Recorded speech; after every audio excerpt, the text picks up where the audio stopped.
Good evening and welcome back to blackdoctor.org. I am your host, Dr. Renee, and tonight we're having a discussion about community immunity, and this is all about Louisiana. So we've had past discussions about other states, Mississippi being the last one, but tonight is all about Louisiana.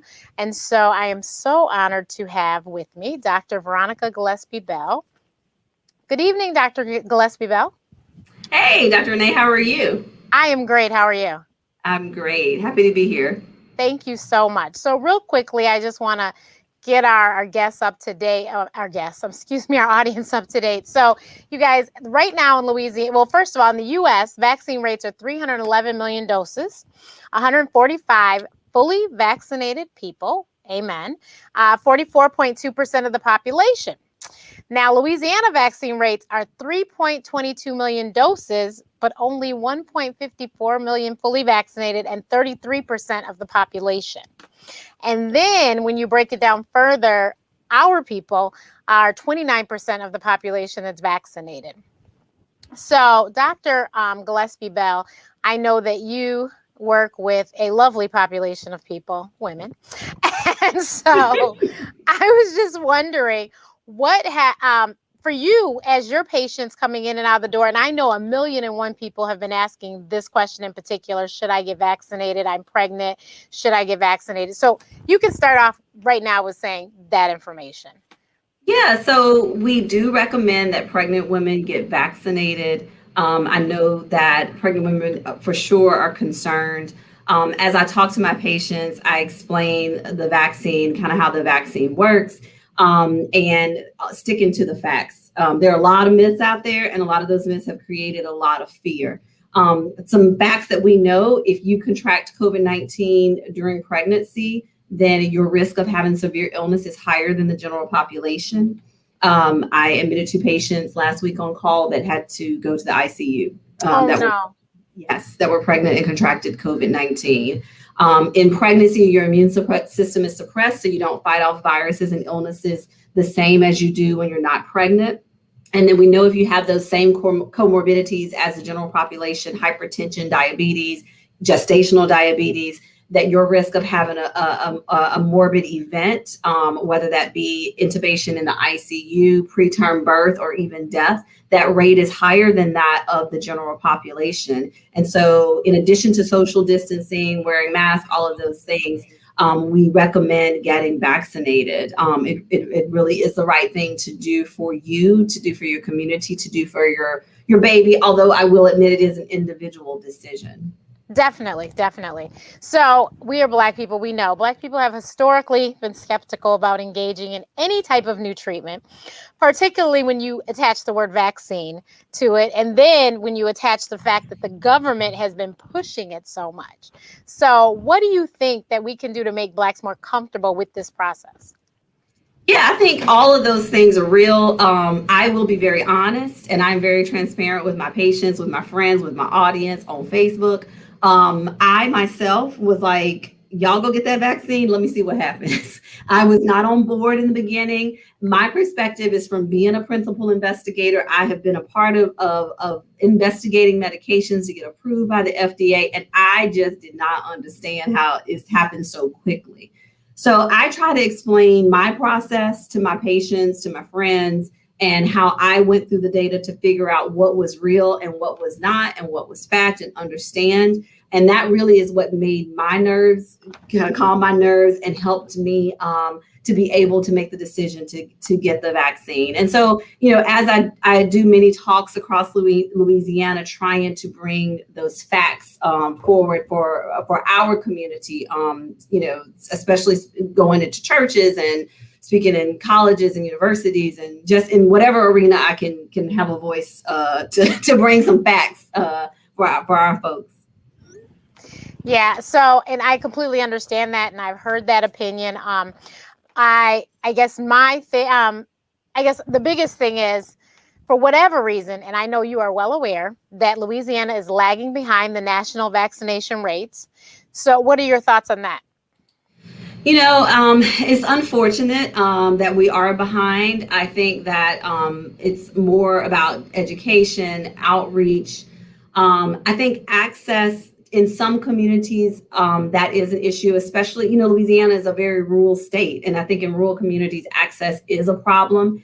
I think in rural communities where they may have benefited from the Johnson & Johnson vaccine because it was only one dose, I think there's additional fear because of the aftermarket concerns that we're seeing, even though that was evaluated and found to be, not a substantial concern. But I think that just increased that vaccine hesitancy for the rural community. I think it's about educating. It's about getting out into our communities and, again, bringing those facts so that people feel comfortable. I tell, as I've done things for the Department of Health and for New Orleans Department of Health, I tell those on the phone calls and when I'm doing these talks, many of them have been vaccinated that I'm speaking to.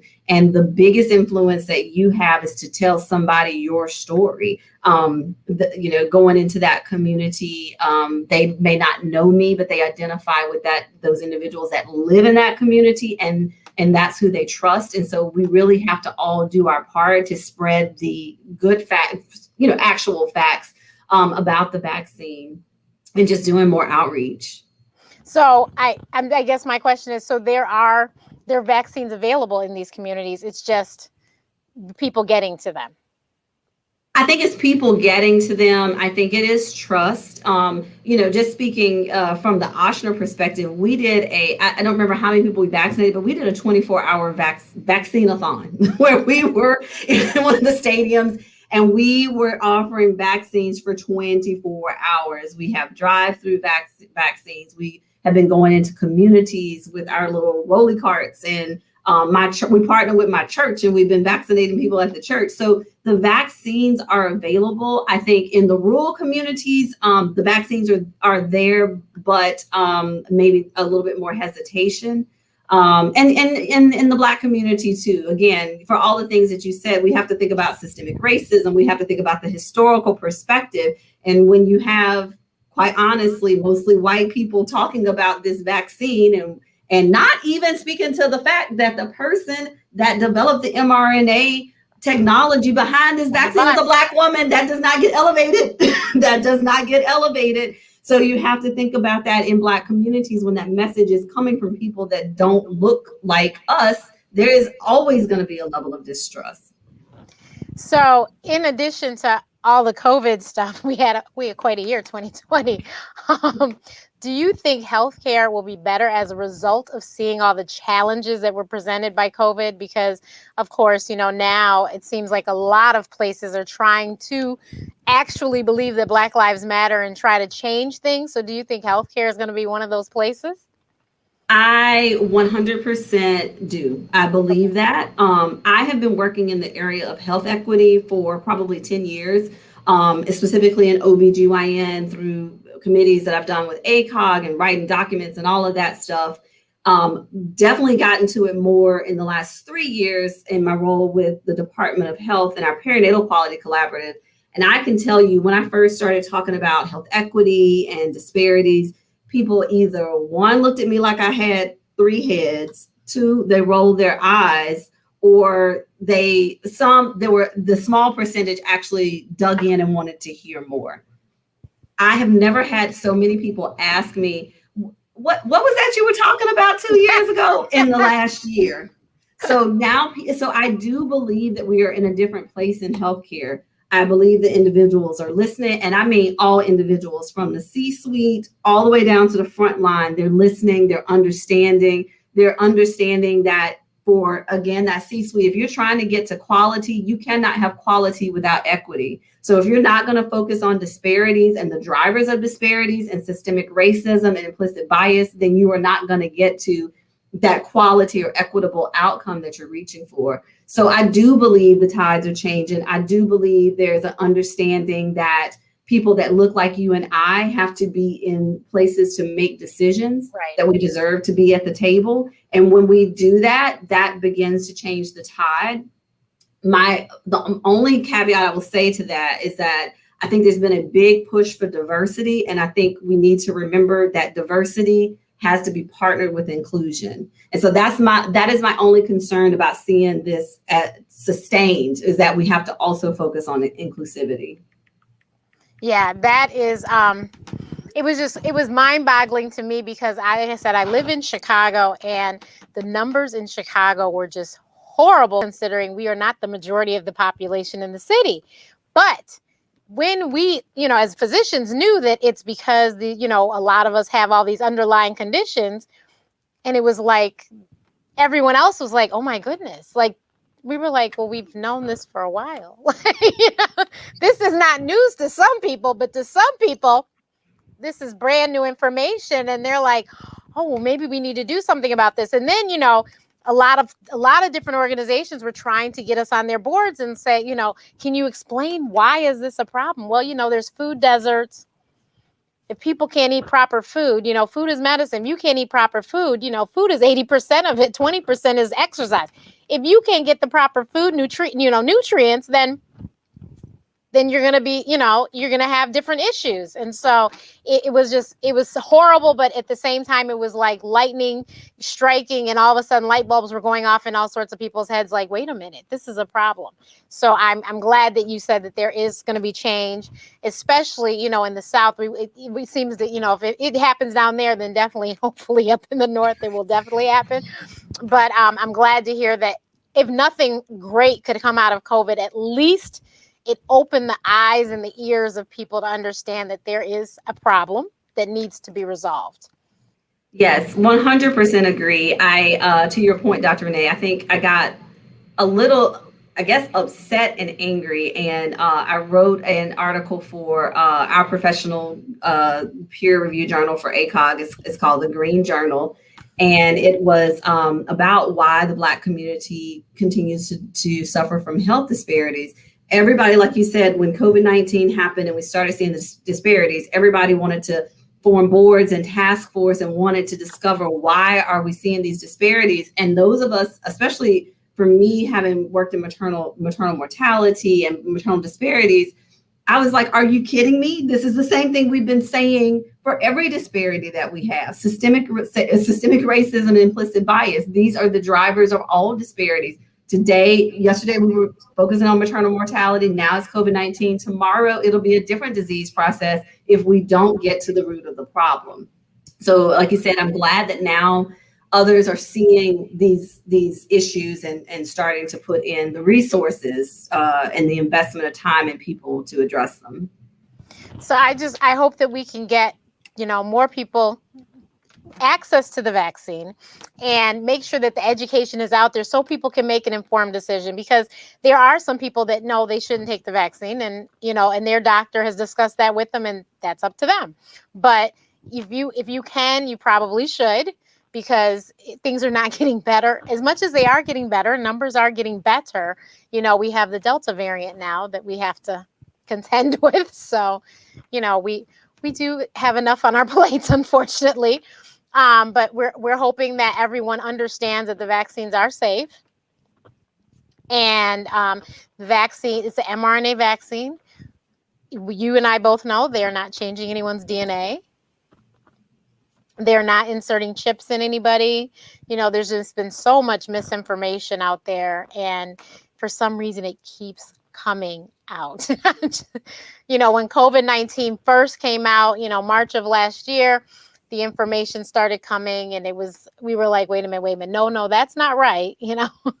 Just because they hadn't documented any Black people just yet didn't mean we couldn't get it. And then look what happened. And so it has been a true education, I think, for a lot of people. Absolutely. I think the biggest myth that I hear is this myth that the vaccine will cause infertility. And I've had many patients, actually even in the patients that are in the healthcare profession, nurses, that are like, I'm not getting the vaccine because I heard it causes infertility. And I was like, where did that even come from? So I started researching to try to figure out where that came from to be able to dispel the myth. And there was a German scientist who he's against vaccines, and he proposed that the spike protein in the vaccine is the same as one of the spike proteins in the placenta. So if you take this vaccine, it's going to go and attack the placenta. They did the entire genomic makeup. It's completely different. And there is no evidence that it causes infertility, despite all of the crazy things I have seen about even if you sleep with a man who's had the vaccine, that it will make you infertile. All these things are false. They're all false. And also, I want to make sure that the audience knows that Dr. Gillespie Bell is an OBGYN. So I'm sure she's delivered several COVID babies whose parents probably were vaccinated. I have. In fact, I have. so, so I wanted to definitely make sure people knew that she does know what she's talking about. And Dr. Gigi, it's so good to see you again. Thank you for Great to joining see us. you, Dr. Renee. It's my pleasure. So Dr. Gigi, you guys, is going to talk to us about nationally what's going on. Dr. Gillespie Bell was telling us about Louisiana. So Dr. Gigi, I'm sure you see all this stuff that's going on the internet about COVID cases. They're declining. Thank you, Jesus. But is this due to vaccinations, fewer people getting tested, or both?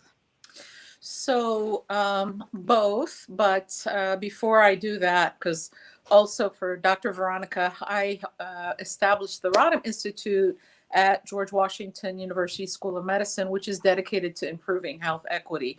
So I just really appreciate what you're saying. These are not new issues. Matter of fact, the issues of disparities in healthcare are actually since the founding of this country. Let's be real. They're embedded in the foundation of this country. Three things: racism, greed, and violence. And that, well, that's true, right? Right. So, but going back to your question, Dr. Renee, unfortunately, what we're seeing is that COVID, the infection, is becoming a Black people's disease because of all the complex reasons that people are concerned about getting vaccinated. Our numbers are not the same. So in a place like Washington, D.C., for example, which is where I'm at, 48% of the overall population is vaccinated, but only a third in Washington, D.C. of Black people are vaccinated. So there is that disparity. And I, when you were talking about some of these conspiracy theories, which are really rampant on social media, and actually they're very quick to change. So as soon as one myth is addressed, you see another one. I did 7 90-minute educational sessions as we were preparing to get people vaccinated in a mass vaccine event, very much like what was mentioned. And it was like every day something different. So you wonder who is benefiting from these conspiracy theories, because it's Black people that are dying by not getting the vaccine. That's kind of a different way of looking at the conspiracy theories. The other thing with tracking that I always talk about, do people not know that these are actually very, very good at tracking us? I've tried to tell people. I said, tell me a conversation you had last night, and I promise you, if you're on Facebook, the next day you will see ads about that. And Absolutely. I mean, believe me or don't believe me, but I'm telling you, try it. Look, it's more than that. My mother was talking to my brother about Detroit pizza. My brother's like, Detroit, we're from Michigan. Detroit pizza. Well, Detroit. I'm all about Detroit pizza. Yeah, no, I know you. I'm a Michigan girl too. Exactly. So then the next thing, my mom hangs up the phone, and on her phone pops up an ad for Detroit pizza. So there's that. And then, I mean, I understand, of course, and very much like Dr. Veronica, I was also hesitant about getting the vaccine. I'm like, good, they're getting it. They're rolling it out in England. Let's see what happens there. But also, I do have to say, knowing that Dr. Corbett, a Black woman from rural North Carolina, was involved, and all these other people of color, scientists, researchers, clinicians, doctors, nurses, were not only overseeing the process, but were also part of the clinical trials, right? Yes. That gave me a lot of comfort. But I would say that the national trends are scary because this Delta variant, which is a lot more dangerous, a lot more infectious, is already in the United States. Yes, I heard just now they said 10% of positive cases right now are the Delta variant here in the U.S. Correct. And of course, vaccinations, we're still learning how effective they are against this particular variant. They are effective against some of the other variants that first came. But I just want to make I want to explain why it is that when people are not vaccinated, one of my friends, Dr. Melissa Clark, used this incredible analogy, which I think is great. When you have COVID, your body is turned into a COVID manufacturing plant, which means that the more virus is produced, there's quality control starts to go down. So then they can become, these viruses can actually have mutations. Now, a lot of times these things are not that big of a deal, but sometimes these viruses actually get stronger, more deadly, and more infectious. So if we can reduce the number of people who are COVID manufacturing plants because they've not gotten vaccinated, that will help. Now, the other thing that's a little bit concerning is just because you get the vaccine doesn't mean that you can't get COVID. It means that the likelihood of dying or ending up in the hospital with serious illness goes way, way down. Very much But like the flu vaccine. just People actually forget. Correct. much more effectively than the flu Right. vaccine. Actually, the flu reduces is like only 40 to 50%. I mean, it's kind of a miracle. And this is the part that doesn't get really told, is that the COVID vaccine is 90% effective. There are very few vaccines other than childhood vaccines that we have that are that effective. I mean, Right. that's pretty amazing, and it's safety and effectiveness. But what's happening now is because of the disparities, right? Structural disparities, access to vaccines, even the messaging around vaccines. And we can really put a lot of that at the feet of the previous administration, right? I mean, Right. truly. And so the Biden Harris administration is really trying to play catch up. And so there has to be a more concentrated effort in terms of educating people, because it is education. You know, you can't, I don't believe in forcing people to do things, but it is Right. about educating and getting all the facts.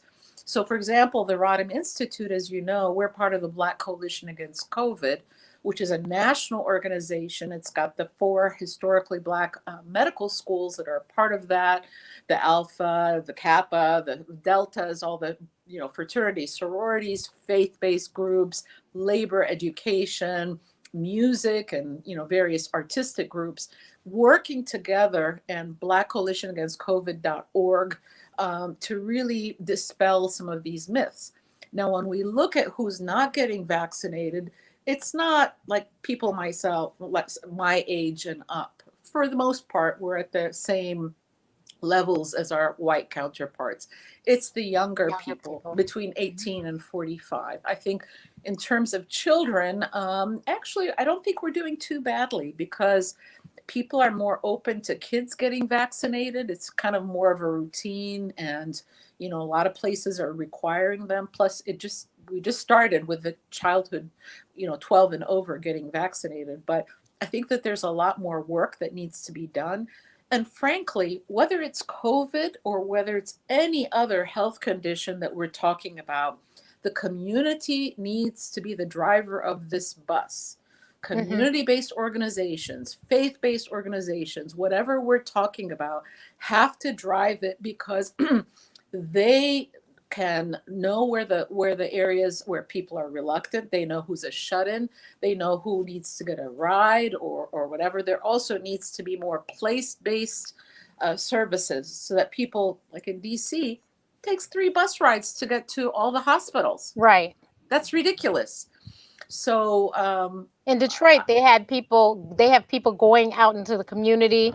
They had right, it on the news. They talked about this is what they're wearing, and they are right. walking the streets, and you can get vaccinated. Well, and I just want to call out a particular example that's just amazing, and that's Temple of Praise in one of the poorest areas of Washington, D.C. Because not only have they been doing vaccinations, not just for their congregants, but for everybody, 3 times a week, and testing, they have delivered almost 1.5 million meals during this Amen. time. So it is about, and actually they're in the process of building housing developments for seniors. So it is the holistic piece. Vaccines are one part, but it's about food, it's about mental health, it's about the whole individual, the whole family, and the whole community. And that's why community leadership is so key. you Yeah. know And I think that one of the other, like we said, one of the things we learned in COVID, in case we didn't already know, is that a lot of us have a lot of underlying conditions. Hmm. And so if nothing else you learned, I think you learned that you might want to change the way you eat, exercise more. I mean, I think that a lot of us have taken more attention to our health, just a little bit more. Now, you might have missed some doctor's appointments in 2020 because, even my mammogram was pushed back several months because they were like, no, you can't come to the hospital in April. You're not sick, don't come. So I did have it later in the year, but I think a lot of us are asking more questions and, talking to the doctors and trying to figure out what is going on. But I do think this, though, Dr. Renee, I think we also have to be mindful, especially people that are coming from under-resourced communities, that oftentimes people have competing priorities. So that if you are having trouble getting food on the table, Right. or you're dealing with a sick parent or sick child, sort of your own healthcare needs, and we see this a lot in women, and Dr. Veronica can speak to this, as well, then taking care of your health really falls behind. Hmm. And that's why I think sort of this holistic approach of really seeing, okay, what do you need, because it is about economic development, it is about education, it is about housing, it's all of those things together. The health is one piece, but let's Right. not forget 80% of health outcomes are due to not coming to see us as doctors, but all the other things that I just mentioned. Yes. Somebody asked a very good question. Is there a way to see what the vaccines are made of? Yes, there is. You can find that information. I'm sure CDC.org, but I've seen the ingredients several times of different vaccines, just because I do have a lot of allergies, and so I wanted to make certain myself. I spoke to my allergist and was like, "Am I good?" He said, "You're good. And I've been vaccinated." But you can definitely see what's in them. It's not a secret. Yeah. If anyone has any other questions, you can post those too. But Dr. Gillespie Bell already addressed one of the very pressing questions, which was, does it cause infertility in men or women? And she addressed that. Thank you very much. And then, so it still blows my mind that there are some people, unfortunately, that still think that these vaccines are unsafe. And I just can't quite wrap my head around what, and then why they think that. I guess people don't quite understand community immunity.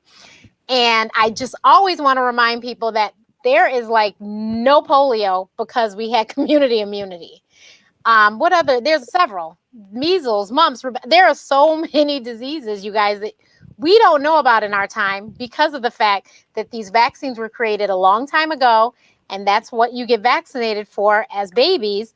And this is why we don't see these things. COVID will be added to that list. Yeah. Dr. Renee, because I've got to jump off in Okay. like another minute, I just wanted to say one more thing. So Ms. Cora Masters-Berry, the former First Lady in Washington, D.C., she's been very active on social media, and she posed a question, which I think is a great one. If there's any danger, why are all these white folks getting vaccinated? And why are they jumping the line? I'm sorry, but that's true. I mean, let's keep it real. I'm serious. Am I right? Yeah. So anyway, thanks for having me. I Thank gotta you. run. Bye. Bye. Bye. Dr. Gillespie Bell, I mentioned before on another live, I talked about how in Southside, which most people know, Southside Chicago neighborhoods, there were more white people in the vaccination line than black people. And we knew they did not live in that neighborhood.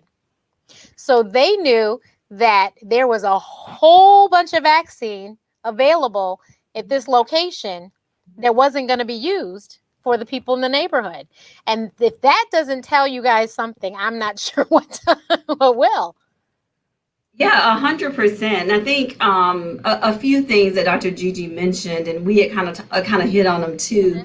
Mhm. When we think about the hesitation, we have to think about how the message was initially delivered and still how it's being delivered now. And I think Dr. Gigi echoed something I said. Our community leaders are the influencers in the community. And so we really need those community leaders and organizations to be the ones to say, you should get vaccinated. And you're right. Our counterparts understand the benefit, and they're doing, robbing Peter and all whatever they can to get to the vaccine. And here, we have the access, but our hesitancy is keeping us from getting vaccinated. And it really is about education, and it really is about getting the message out from people that our community trusts. Yes.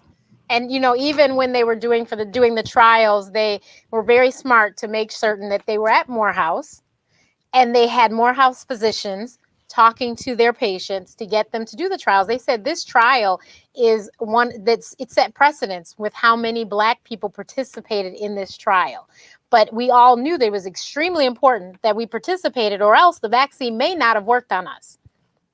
Exactly. And I think not enough education or national spotlight has gone on in respect to things like that. Yes. That we know that this vaccine is effective and safe in Black people, not because we're extrapolating from some data that was only done. We know because it was Black people were in the trial, and this is what we saw. We know that it's safe. This is what the trial showed us, and we're not bringing that message forth enough. So thank you for bringing it forward here. And then also, I love to remind people that this was not created overnight. It was not created, in 2020. They actually have had this amazing technology for quite a while. And then when the pieces came together, they created the vaccine. So absolutely, people need to understand that this wasn't something they just real quickly fixed together and put no, they didn't do that. This is something they worked on. But Dr. Gillespie Bell, was there anything else that you wanted to share with us to make certain that we understand exactly what it is we are putting into our bodies and why it is so very important, if not even for ourselves, for the people around us? Yeah, just to kind of piggyback on what you said, with the vaccine, this technology has been worked on for many, many years. This is the first opportunity to actually use it in a vaccine, but this technology is not new. I think something important also for the audience to understand is that it seems like this vaccine was created quickly, but it actually went through all the steps that any other vaccine goes through to be created. Generally, and I say this from, like I said, being a principal investigator, generally when a medication or a vaccine or a surgical device is being approved by the FDA, you go through a phase 1, and then you wait, and then you go through phase 2, and you wait, and blah, blah, blah.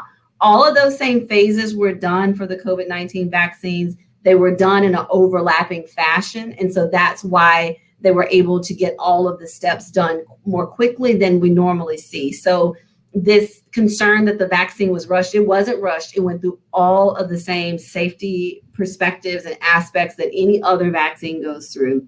It is safe. We have so many people that have gotten vaccinated, and the proof is in the pudding. There's not a lot of negative side effects that come from the vaccine. The biggest one is usually fever and chills, about 15% for Johnson & Johnson, 15% for Moderna, and for Pfizer, a little bit less for Johnson & Johnson. But the vaccine is safe. What is not safe is contracting COVID-19.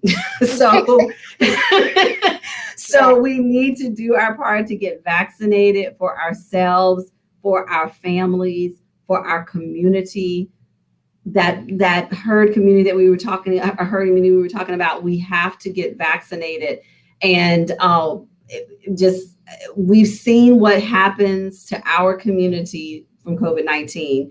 This is what really the only tool that we really have to keep ourselves safe and to go back to our lives as they were before the pandemic started. Please get vaccinated. Yes. And I mean, for you to be able to go to concerts and baseball games, basketball games, etc., we really have to have the community immunity in order for all of that. And the other thing, Dr. Gillespie Bell, of course, I had already said, but the other thing about this vaccine versus any other was there was a whole lot of us that were a part of the trial. And that is just, like I said, unprecedented. No one had ever seen anything like that before, to have that many Black people participate in a clinical trial of any nature, let alone a vaccine for any nature. Any drug even hasn't had that many. So that tells you right there, they have done the research. They have made certain that all of us are able to take the vaccine. And I just highly suggest that you talk to your physician if you have questions. And if you have questions, make certain, if you can't talk to your physician, that you go to a reliable source.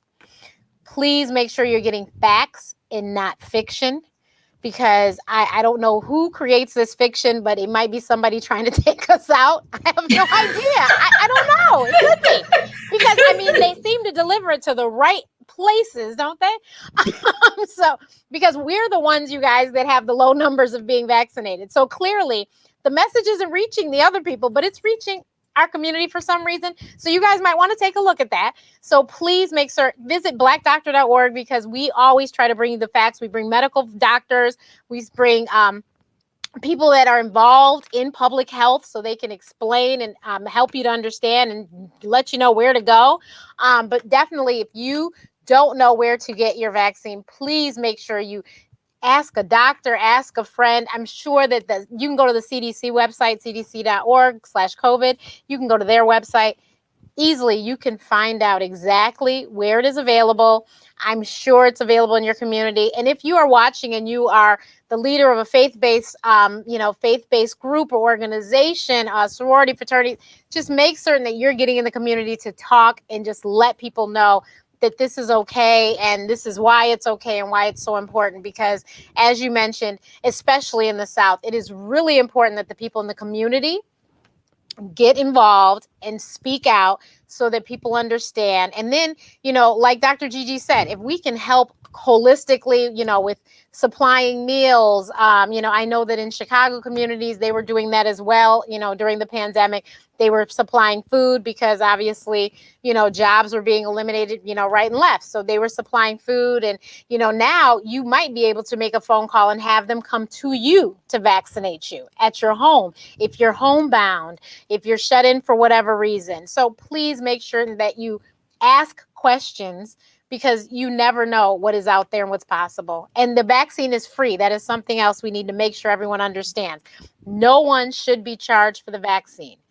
You should not be charged for the vaccine. If you have health insurance, the health insurance will pay for it, because, obviously you already paid for the health insurance, and so they will pay for it.